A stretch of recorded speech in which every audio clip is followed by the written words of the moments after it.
dementia progresses. Some of us might know that we lose our words, and even what we understand and hear is less. We hear we really only intake 1 out of every 4.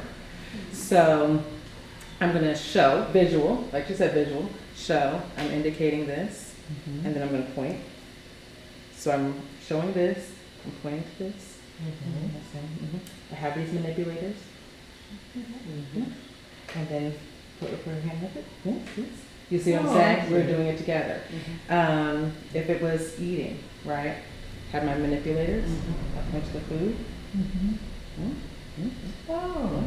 And then I can take this, even if she can't hand hold it, I can take the spoon in my hand and we will eat together. Right? And that triggers, I remember how to doing that. Yeah. Yes. A lot better than Not taken away there. you know. So Yeah. so how would that make you behave differently as a care partner? I wish I would have had some of this when my mom had it. Makes a world of difference, doesn't it? Yes, It would yeah. have made it more communication. Yes, enhance the communication. Right. You know, a lot of times they don't want to eat, and you say, come on, you gotta eat. All the efforts of making the food available, it's not always, they don't always take it. Right. Right. The responses are amazing with that independence because you're not taking anything away from them, you're simply assisting them. Right. Very nice. But what my mom did was she would just stare at you. She wouldn't talk, she wouldn't move, she wouldn't do anything. And so you talk to her and she'd just stare back. So if I would have known some of this other, Right. I still could have communicated with her Yes. rather than just sit there. Yes. Because they says, well, if you talk to her, she'll hear you. I mean, but she was in a Alzheimer's care unit. So it sort of upsets me that they never taught us any of that. Yeah. They probably didn't know. Right. That's true. Some of them don't have that training, that extended training. That's true. And I think so much because hearing doesn't go, right? And I think on the medical side, we're taught, well, hearing is one of the last things to go. But the ability to process it, they don't account for, you know, and that does go. So, yeah, it's good to have another way to communicate.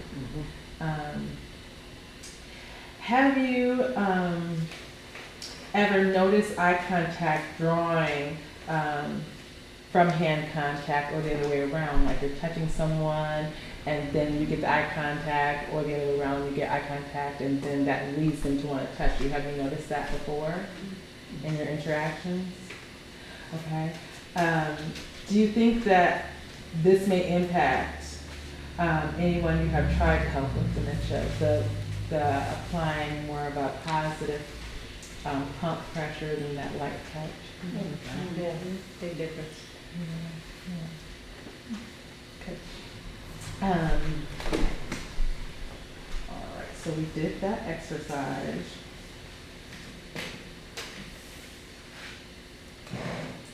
Well, do you want to do the next one?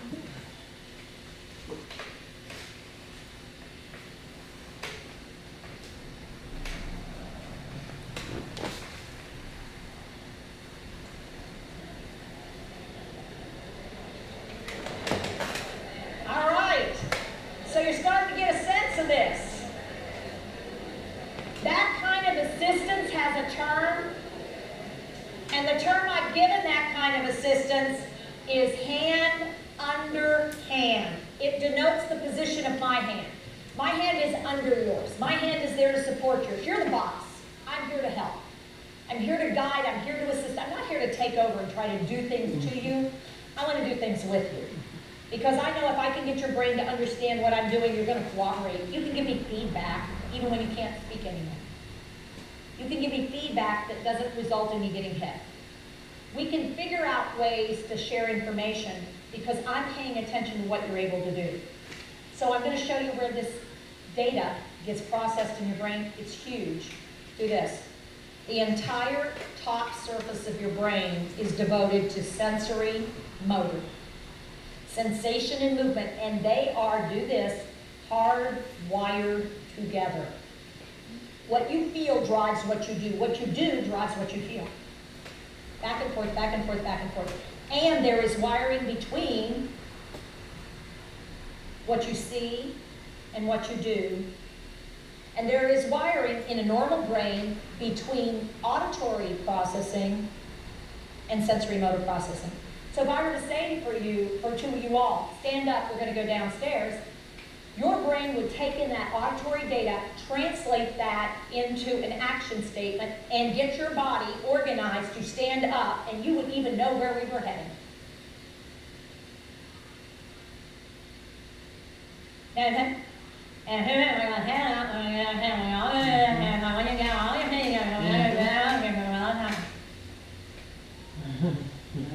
By late stage dementia, that's exactly what people with dementia hear when we try to give them auditory data. They lose the content, but they keep the rhythm, and they can't figure out what we're trying to get them to do. And it's not because they're not trying, and it's not because we're not trying. It's because we're using the wrong system for what they have left.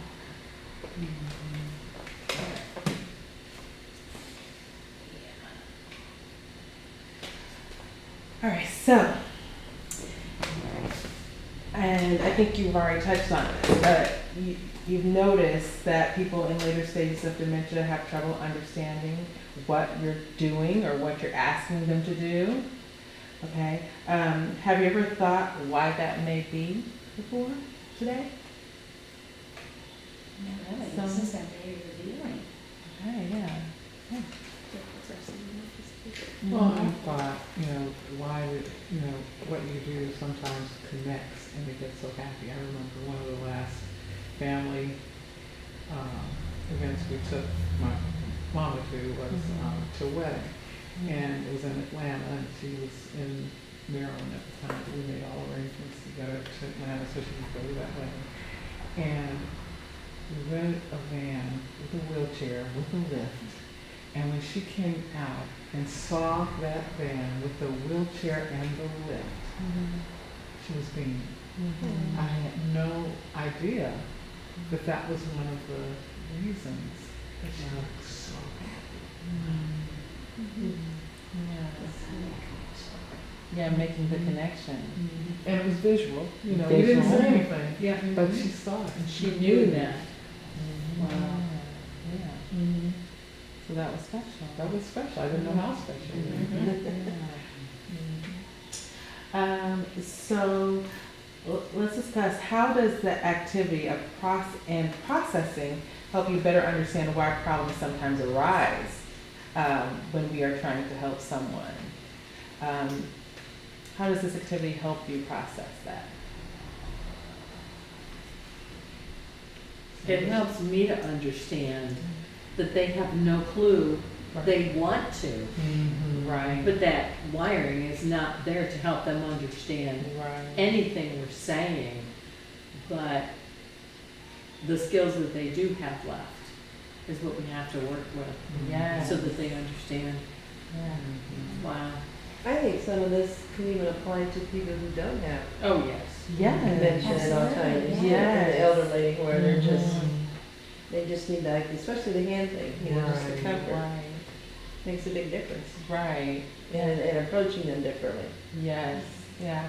But as I listen, I'm thinking back to my grandfather. Mm-hmm. And, we're in work, we're in such a fast pace, with the folks from home health care. They have an hour to get stuff done and try to Yes. do it Right. in a rush. And so now you're seeing that the patient isn't necessarily ready because they don't have the tools that's been shared here. And it is it does lead for that extra frustration because everyone is so by the numbers, productivity, that it doesn't give much room to that more human touch. And that's exactly what I'm thinking about right now, thinking Yeah. of my grandfather's final year. Yeah. And it just frustrates them more, and I'm sure that if they remember that, the next time they see that person, Right. they automatically know that. Right. This is someone that just frustrates me. Right, Wow. right. And even in the work with teens, Mm-hmm. I can see this happening too. You know, who don't pay attention to the other person's perspective, Mhm. what they're capable of, what they need, what Right. they're losing. Right, And that's exactly what we don't want to do. yes. I think you guys said some great things, like being in tune to the other person and using their strengths to help them achieve things and assist them, and patience is important. A lot of patience. A lot of patience, yeah. A lot of patience. So, can you think of at least one situation in which you might use this approach going forward today? Well, we know someone who has dementia and stuff, so, I mean, she's not really bad yet, but, I think it'll help her as she progresses. Right, She's a very loving person anyway, but, you know, we don't know how it's gonna affect her. right.